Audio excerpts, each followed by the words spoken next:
Halo bos-bosku semua, kami dari Sport 168 lagi menyelenggarakan event ya bosku, dan tentunya ini sangat menguntungkan buat bos-bosku semua.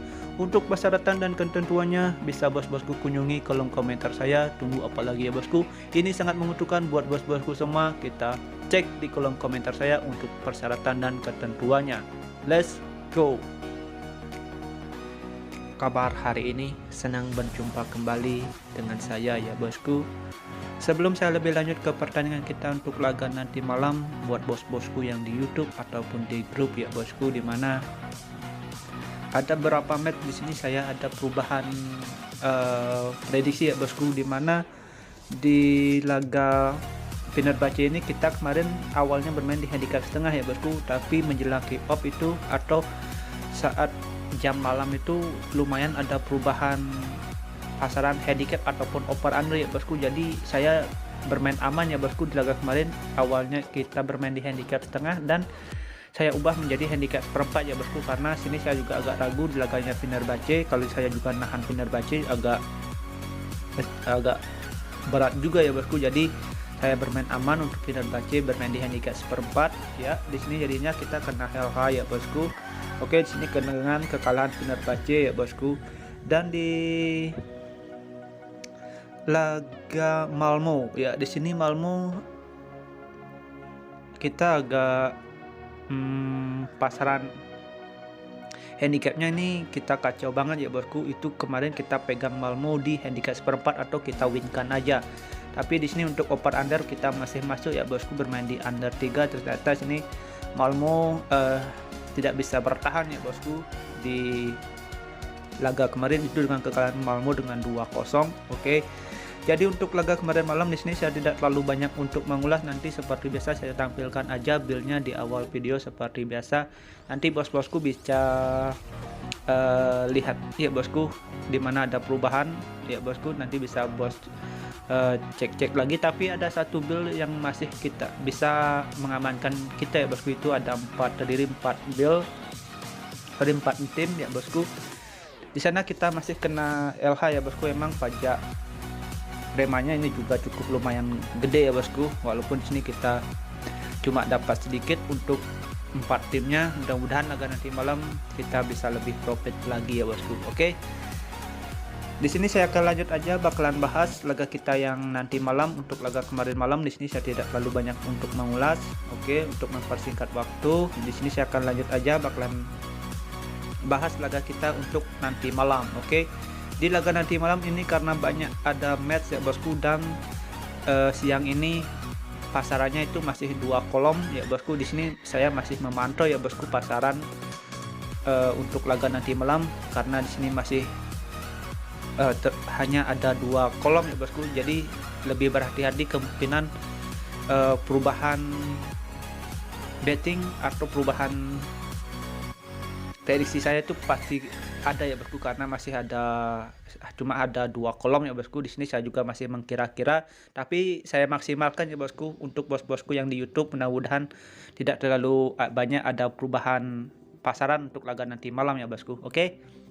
Dan di sini saya akan lanjut aja bakalan bahas laga kita yang nanti malam ini. Di sini saya akan awali dari laganya Djurgården ya bosku. Di sini berhadapan dengan Rijeka. Oke. Jadi kalau kita lihat emang dari leg pertama itu dengan kemenangan Djurgården dengan skor tipis 1-0 ya bosku. Hanya selisih gol 1 dengan skor 2-1 ya bosku di leg pertama. Kemungkinan aja untuk laga tim malam ini terjadi over goal ya bosku, karena si Rijeka ini kalau kita juga lihat, Rijeka ini tim yang juga cukup menyulitkan Djurgården ya bosku. Di sini kita bisa lihat dari statistik match pertama ya bosku atau leg pertama. Oke. Dari ball position emang di sini Djurgården secara keseluruhan emang lebih diunggulkan ya bosku. Kalau kita lihat dari babak pertama, Djurgården ini sangat mendominasi jalannya pertandingan. Kesempatan golnya ini juga banyak Djurgården. Tapi kalau kita lihat dari leg kedua, oke, leg kedua ini berbalik ya bosku. Ini Rijeka sangat menguasai jalannya pertandingan atau sudah menemukan ritme atau kekurangan dari Djurgården itu sendiri ya bosku. Di sini kita bisa lihat dari leg kedua itu bisa comeback ya bosku performanya Rijeka. Jadi Rijeka ini juga tim yang mempersulitkan Djurgården ya bosku untuk laga nanti malam. Saya rasa laga nanti malam ini bakalan terjadi over goal ya bosku. Kemungkinan Djurgården yang bermain lebih agresif di babak pertama, saya rasa Djurgården ini bisa kembali tampil menjadi juara ya bosku untuk laga nanti malam, atau memenangkan laga untuk laga nanti malam ini. Jadi kalau kita lihat dari pasaran handicap dan over under, di sini saya lebih menyarankan bos-bosku untuk pegang Djurgården di handicap 3/4 atau bisa bermain di over 2/4 untuk laga nanti malam. Oke. Next kita lanjut ke laga kita yang kedua ya bosku. Di laga kedua di sini saya berada di laganya Pibuk. Oke. Di laga Pibuk sini berhadapan dengan Sudafa ya bosku. Oke, dilihat dari leg pertama ini sudah Pibuk unggul 1-0 ya bosku di leg pertama. Kalau juga kita lihat dari statistik di leg pertama ya bosku, di sini kalau kita lihat emang dari segi permainan kelihatan banget kalau permainan di leg pertama ini cukup keras ya bosku. Keluarnya ini kartu kuning, itu ada 4 kartu kuning yang dikeluarkan oleh wasit. Dan kalau juga kita lihat dari pergantian permain di babak kedua di awal menit ini sudah ada pergantian dari Pibuk, itu mencirikan kalau Sudafa ini tim yang kuat ya bosku, kita bisa bilang untuk Pibuk ya bosku di leg pertama. Nah ini juga cukup menyulitkan Pibuk ya bosku di leg pertama. Tapi kalau kita lihat emang dari statistik sini Pibuk jauh lebih mendominasi jalannya pertandingan. Kalau dilihat dari babak pertama, babak kedua, di sini Pibuk jauh lebih diunggulkan ya bosku. Tapi kemenangan Pibuk di leg pertama itu dengan skor tipis 1-0 tidak menutup kemungkinan juga ya bosku untuk laga nanti malam ini Pibuk bisa mendominasi jalannya pertandingan, karena Pibuk saya rasa sudah menemukan ya bosku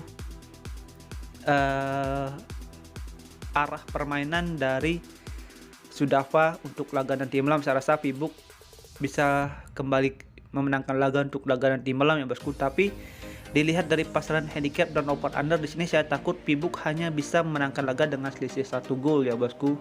Saya takutnya karena ini masih 2 kolom untuk laga nanti malam.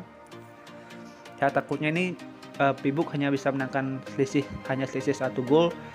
Tapi untuk jaga-jaga ya bosku, di sini saya merekomendasikan bos-bosku untuk laga nanti malam bisa pegang Pibuk di handicap 1/4, atau enggak bos-bosku bisa bermain win di full time pegang Pibuk. Yang ragu Pibuk hanya bisa menangkan selisih 1 gol, bisa bermain di win di full time, atau enggak bos-bosku bisa bermain di over 2,5 untuk laga nanti malam. Oke.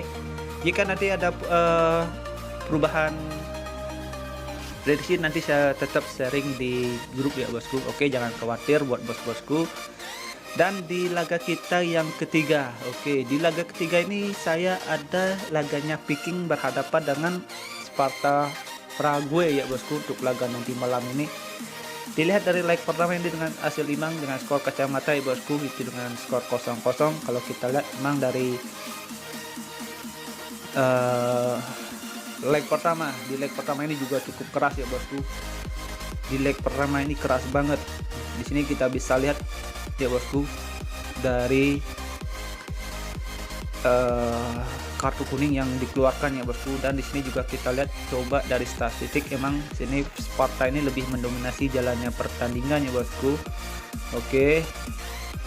Nah, kemungkinan kalau kita lihat ya bosku, di sini bakalan Sparta Praha ini saya rasa bisa mengantongi kemenangan ya bosku. Kalau kita lihat emang dari ball position ataupun dari laga keseluruhan ini Sparta Praha lebih diunggulkan. Tidak menutup kemungkinan juga untuk laga nanti malam ini Sparta Praha bisa menangkan laga ya bosku. Jadi bos-bosku bisa pegang laga nanti malam ini. Kalau kita lihat dari pasaran handicap dan over under untuk laga nanti malam, bos-bosku bisa pegang Sparta Prague ini di handicap setengah atau bisa bermain di over 2,5 untuk laga nanti malam. Oke. Perkiraan laga ini bakalan terjadi 3 gol ya bosku untuk laga nanti malam dimenangkan oleh Sparta Praha. Oke. Next ke laga kita yang keempat ya bosku. Menurut versi gua di sini saya ada di laganya Brøndby berhadapan dengan Progon ya bosku untuk laga nanti malam ini. Kalau kita lihat emang dari leg pertama ini dengan AC Demang dengan skor 1-1. Kalau kita lihat dari statistik ya bosku, coba kita lihat laga terakhirnya. Brown Bay ini tim yang cukup gacor juga ya bosku di liganya. Oke, di Liga Denmark ini Brown Bay juga tim yang cukup gacor. Tapi kalau kita lihat untuk laga nanti malam ini, saya rasa Brown Bay bisa kembali menangkan laga ya bosku. Tapi bos-bosku lebih berhati-hati ya bosku untuk laga nanti malam ini, karena ini laga yang cukup riskan juga ya bosku. Oke.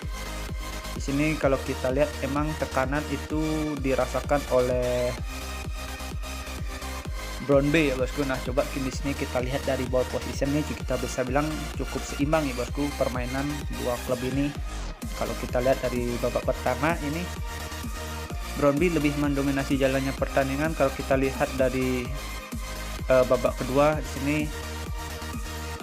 Bragon lebih mendominasi jalannya pertandingan ya bosku. Jadi kita bisa bilang dua klub ini cukup seimbang ya bosku. Kalau kita lihat dari statistik di leg pertamanya ya bosku, di leg pertama ini kita bisa bilang juga cukup imbang.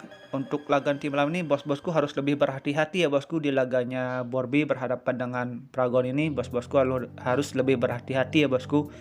Oke, jadi kalau kita lihat emang dari pasaran handicap dan over under, Brown Bay saya rasa tidak akan tumbang ya bosku. Kemungkinan imbang ini di 90 menit cukup ada ya bosku.